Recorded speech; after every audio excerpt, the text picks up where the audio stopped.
আজ আমার স্বামী প্রমোশন পাওয়ার জন্য আমাকে বিক্রি করে দিল তার বসের কাছে। আর তার বস হচ্ছে আর কেউ না, আমারই প্রাক্তন। আজ দুপুরে কাজ করছিলাম, আমার হাজবেন্ড পিছন থেকে জড়িয়ে ধরে কানের কাছে বলল, আজ বাইরে ঘুরতে যাব, সারা বিকেল ঘুরে হোটেলে রুম নিয়ে থাকবো, রেডি থেকো পাগলি। এই বলে চলে গেল।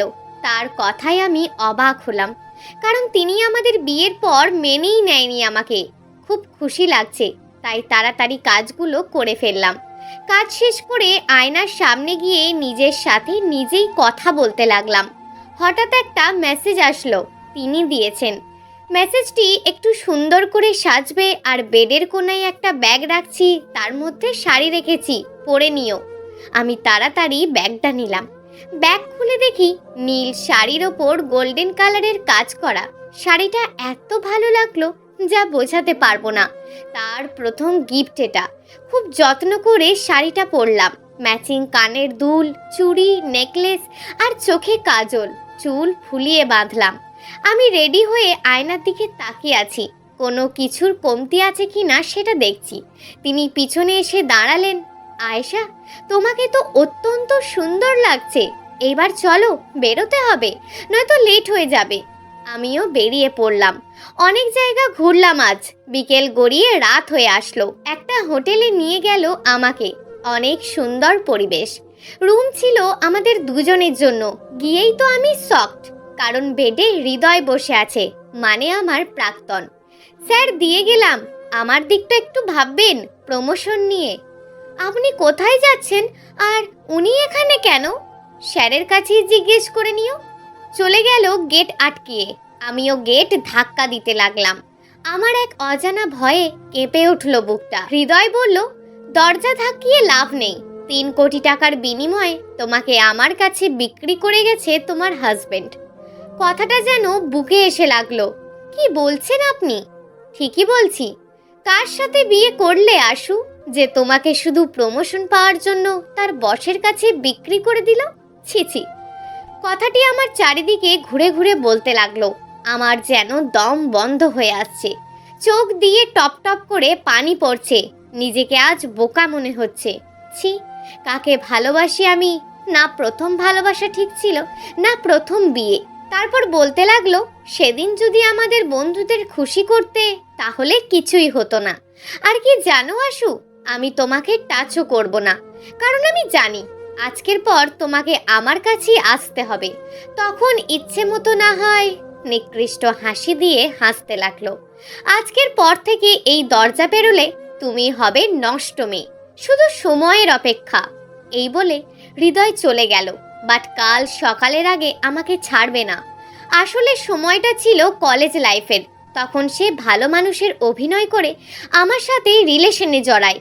এইভাবে কলেজ থেকে ভার্সিটিতে গিয়ে তার আসল রূপ দেখতে থাকি। একদিন তো মেসেজের মাধ্যমে তার কুরুচির প্রমাণ দেখান। তিনি তার বন্ধুদের সাথে ফুর্তি করতে বলেন। আমি রাজি হইনি, সেই জন্য আমাকে যেখানেই পাবে মেরে দেবে। আমি বাঁচার জন্য বাড়ি থেকে বেরোনো বন্ধ করে দিই। তারই মধ্যে আমার বিয়ে ঠিক হয় আরিয়ানের সাথে। হৃদয়ের হাত থেকে বাঁচার জন্য আমি রাজি হতে বাধ্য হই। বাট আজ এই পরিস্থিতির শিকার হলাম আমি। বিয়ের পর জানতে পারি আমার হাজবেন্ডের চরিত্র ভালো নয়। বিয়ের পরও বেডরুমে অনেক মেয়ে নিয়ে এসেছে আমার চোখের সামনে, কিন্তু আমি নিশ্চুপ। সৎমা থাকলে তো এরকম পরিবারেই আমাকে বিয়ে দেবেন। আমি ওপরওয়ালার কাছে কান্না করতে থাকি, যাতে তিনি ভালো হয়ে যান এবং আমাদের সম্পর্ক যাতে নষ্ট না হয়। কিন্তু আজ তা হিতে বিপরীত হলো। কলঙ্কিত হয়ে গেলাম। অন্যায় না করেও শাস্তি পাচ্ছি। সকালে হৃদয় আমার শ্বশুরবাড়ির সামনে নামিয়ে দিল। শ্বশুরবাড়িতে পা দিতেই শাশুড়ি বললেন, কলঙ্কিনী, অন্যজনের সাথে রাতে মুখ পুড়িয়ে বাড়িতে পা দিবি না। বুঝলাম আরিয়ান লোকটা নিজের দোষ ঢাকতে আমার উপর দোষ চাপিয়েছে। আমাকে ঘাড় ধাক্কা দিয়ে বের করে দিল বাড়ি থেকে। ফোন করে বাপের বাড়ি থেকে বলে দিল, বাপের বাড়ির মুখ হলেই আমাকে মেরে ফেলবে। সবই ছেড়ে দিলাম ওপরওয়ালার ওপরে। আমি পুরো নিঃস্ব। হঠাৎ ফোনে মেসেজ আসলো হৃদয়ের নাম্বার থেকে। তোমাকে আমার কাছেই পরাধীনতার স্বীকার করতে হবে আশু। আমিও মনে মনে ওয়াদা করলাম, মরে যাব, তারপরও নিজেকে কলঙ্কিত করব না। হঠাৎ একটা ছেলে এসে বলল, গাড়িতে ওঠেন। আমি বেশ অবাক হয়ে গেলাম। চিনিও না সে কে। না, আর কারোর ওপর বিশ্বাস কিছুতেই করব না, এই বলে হাঁটতে লাগলাম। তিনি আবার বলল, না হলে আমার নাকি বিপদ হবে। কিসের আর বিপদের ভয়, যা বিপদ তা তো হয়েই গেছে। আর পিছনে তাকালাম না। তিনি পিছন থেকে এসে ঘাড়ে কি যেন ফুটিয়ে দিল। আমি সাথে সাথে অজ্ঞান হয়ে গেলাম। তারপর আমার আর কিছু মনে নেই। যখন জ্ঞান ফিরল তখন নূপুর আন্টিকে দেখলাম এবং তাকে জড়িয়ে কাঁদতে থাকলাম। আমার কান্না দেখে নূপুর আন্টি বিভ্রান্তে পড়ে গেল। বারে বার জিজ্ঞেস করছে, কি হয়েছে তোর? শুনলাম তোর স্বামী নাকি তোকে ডিভোর্স দিয়েছে। আমি এবার কিছুটা চমকে উঠলাম। নূপুর আন্টি জানলো কোথা থেকে? কান্না কোনো রকম থামিয়ে তার থেকে দূরে সরে আসলাম। আন্টি বলল, কি হয়েছে তোর, বল মা। আমি নিশ্চুপ। আন্টি বলল, তুই তো আগে এই আন্টিকে সব বলতিস, এখন কেন চুপ করে আছিস? আন্টিকে যদি সব বলে দিই তাহলে তিনিও তো আমাকে কলঙ্কিনী বলে তাড়িয়ে দেবে। এই নিকৃষ্ট মানুষগুলো তো আমাকে শেষ করে দেবে। যেভাবেই হোক একটা আশ্রয় পেয়েছি, সব বলবো না, অল্প কিছু বলি। কি হলো বল। তুমি তো জানো আমার পোড়া কপালের কথা।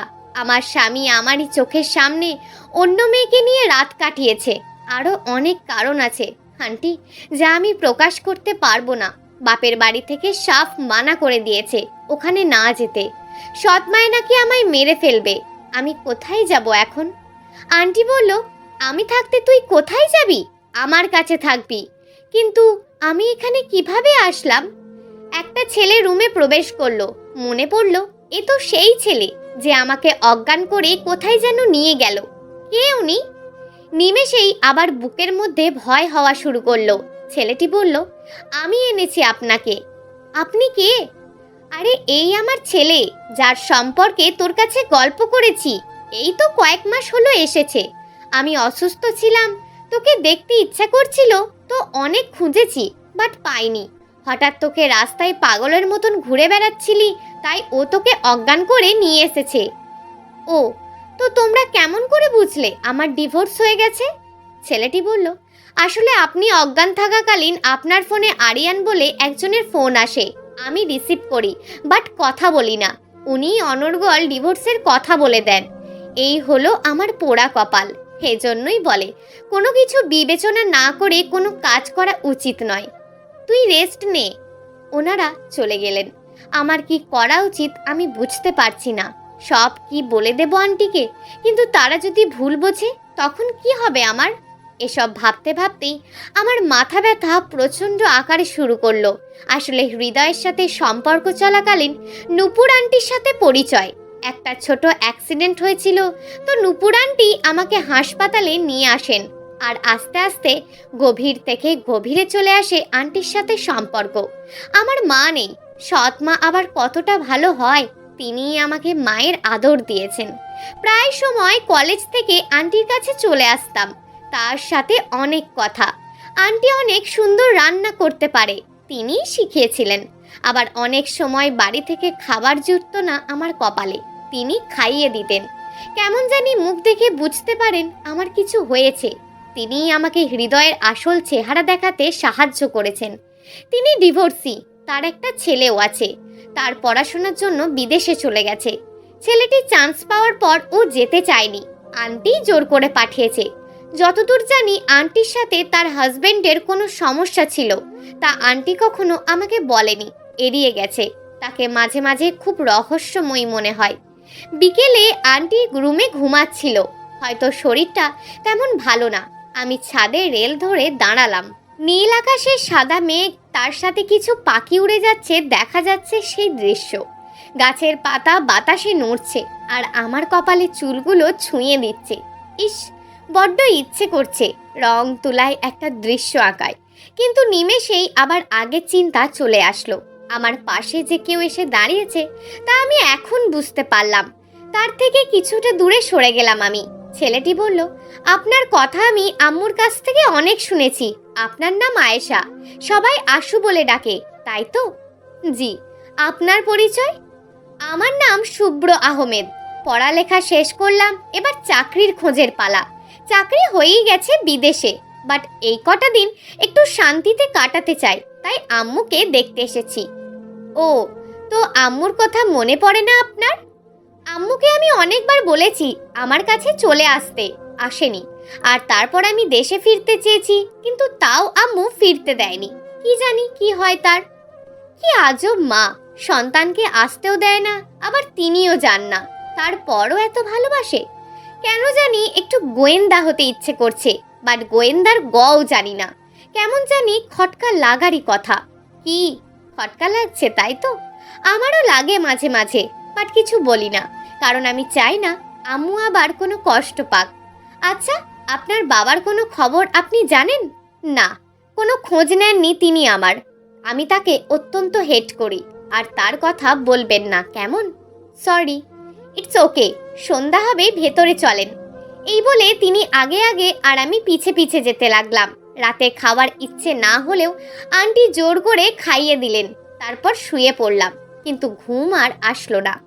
আমার আর আরিয়ানের বিয়ের 1টা বছর হতে আসলো, তারপরও আমাদের মধ্যে স্বামী স্ত্রীর কোনো সম্পর্কই গড়ে ওঠেনি। কিন্তু আমার রুম থেকে বের করে দিয়ে অনেক মেয়েকেই ওই বেডরুমে নিয়ে কাটিয়েছে। আন্টির সাথে বসে গল্প করছি, এমন সময় আন্টির ছেলে শুভ্র আসলো। তখনই কলিং বেল বেজে উঠল। আমার বুকের মধ্যে কেমন জানি অনুভূতি হলো। আরিয়ান বা হৃদয়, এরা কেউ না তো? আমাকে ভুল প্রমাণ করে দিয়ে কুরিয়ার আসলো, তাও আবার ডিভোর্স পেপারের। আমি থমকে গেলাম। কি করব? 1টা বছরের সম্পর্ক এভাবে মাটিতে মিশিয়ে দেব, নাকি ক্ষমা করে দেব? যে হাজবেন্ড নিজের প্রমোশন পাওয়ার জন্য বসের কাছে বেচে দিতে পারে, তাকে অন্তত ক্ষমা করা যায় না। আন্টি ডিভোর্স দেওয়ার জন্য বলে দিল। সে কিছুটা জানতো, বাট শেষের খবরটা আর জানতো না। আমিও আর ক্ষমা করলাম না। একটা জেদ উঠে শেষ করে দিলাম 1 বছরের সম্পর্ক। একটা সাইন করে ডিভোর্স দিয়ে দিলাম আরিয়ানকে। 2 দিন হচ্ছে খাওয়া দাওয়ায় অনেক অরুচি হয়েছে। হৃদয়ের ফোন আর মেসেজের জন্য শুভ্রকে দিয়ে সিমটা পাল্টে ফেললাম। আরিয়ানের সাথে এখন টোটালি কথা বলা বন্ধ।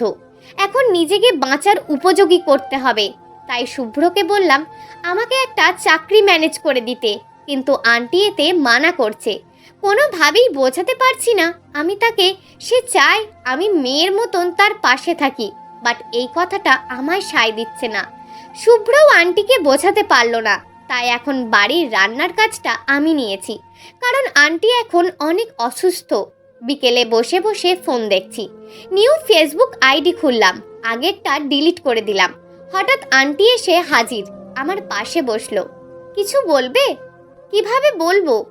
আরে এত সংকোচ বোধ করছো কেন, বলো। তোর একটা বিয়ে করা দরকার আশু। খেয়ে বিয়ে করবে একজন ডিভোর্সি মেয়েকে? একজন রাজি হয়েছে, কিন্তু তুই রাজি হ মা। একটা মেয়ে একা থাকতে নেই। তুই এখন অল্প বয়সী, কখন কি হয়ে যায় কে জানে। কিন্তু আন্টি, আমি আর বিয়ে করতে চাই না। বিয়ের স্বাদ মিটে গেছে আমার। তুই এর আগের বিয়ে করেছিলি হৃদয়ের হাত থেকে বাঁচার জন্য, তাও হৃদয়ের বন্ধু আরিয়ানকে। কি? আরিয়ান হৃদয়ের বন্ধু? তুমি কি করে জানলে? আর আমাকে আগে কেন বলনি? নোনা জল পড়তে লাগলো আমার চোখ দিয়ে। আমি জানলাম তোর বিয়ের 2 দিন আগে। অনেকবার তোকে বলার চেষ্টা করেছি, বাট তোর ওই সৎমা তোর সাথে কোনোভাবেই যোগাযোগ করতে দেয়নি। তার মানে ওই মহিলা সব জানতো? 4 লাখ টাকা দিয়েছে এই কাজটা করার জন্য। হৃদয় এই নিয়ে 4 জন মেয়ের জীবন নষ্ট করেছে। 3 জন মেয়েকে তাদের জালে ফাঁসিয়েছে, আর এখন তুই বাকি। সব শুনে আমার শরীর অবশ হয়ে আছে। কেউ যেন গলা টিপে ধরছে আমাকে। এতটাই কষ্ট হচ্ছে যে আন্টিকে কিছু প্রশ্ন করতেই ভুলে গেছি। আন্টি আমাকে জড়িয়ে ধরলো। আমার কষ্ট তিনিও সহ্য করতে পারছে না। এই একটা মানুষ যে আমার মুখ থেকেই সব বুঝে যেত, কেন এমন মানুষকে আমার মা হিসাবে পাঠালো না? আমি কিছুটা স্বাভাবিক হলাম। তুমি যেন কি বলতে গেছিলে? তুই শুভ্রকে বিয়ে কর। আমি আরেক দফা অবাক হলাম শুভ্রর নামটা শুনে। এত শিক্ষিত ছেলে একজন ডিভোর্সি মেয়েকে বিয়ে করবে, তাও আবার 5 দিনের পরিচয়ে। বিষয়টা খুব অদ্ভুত। কি হলো, কিছু বলছিস না যে? আমাকে একটু সময় দাও আন্টি, আমি একটু ভাবতে চাই। শুভ্র রাজি? ভাব, কিন্তু 2-3 দিনের মধ্যে। আমার হাতে অত সময় নেই। মানে আরে শুভ্র আবার বিদেশে যাবে না তাই। আচ্ছা তুই চিন্তা কর, আমি শুভ্রকে কফি দিয়ে আসি। আচ্ছা, এই বলে চলে গেল আন্টি।